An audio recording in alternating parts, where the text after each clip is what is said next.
that I can say for you at this time is that no child has to pay fees, day or boarding.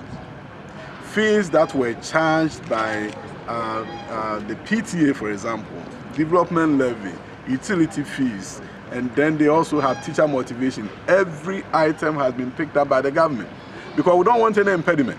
We don't want a situation where a parent receives a bill and because of that the child is at home. So we have absorbed every fee, boarding and day included. And as a matter of fact, those who are in technical and vocational schools get 100 cedis more.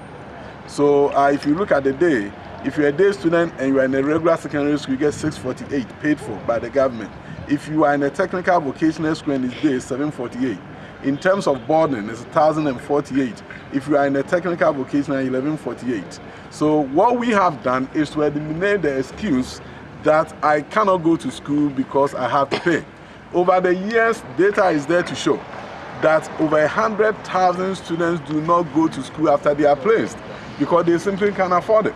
If you go to the northern part of the country, it averages between 8 to 10% of students who are placed and are not able to go because of the feeding grants that are provided to students from the north. It's between 8 to 10% over the years.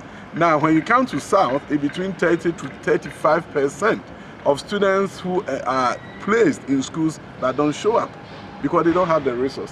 120,000 will have been the projection for this year, and all those students are now going to go with the opportunity presented by our visionary leader, Nana Addo Dankwa Akufo-Addo. And that is the vision that we are implementing.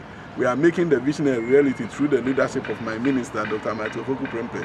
What we are doing now is put the measures in place to ensure that the vision of the president is implemented to the letter. And as part of that, all that we want everyone to know is that there's no fee constraints on anybody. If any headmaster wants to talk about fees, the media, you are the watchdog of society. It's your responsibility to make sure that you call anybody to order and say, they are not supposed to pay. And I don't believe that headmasters will put any impediment in the way of the poor who wants to access free senior high school education implemented through the ministry with the vision of Nana Addo Dankwa Akufo-Addo. So I'm very hopeful that we are not going to have any issues.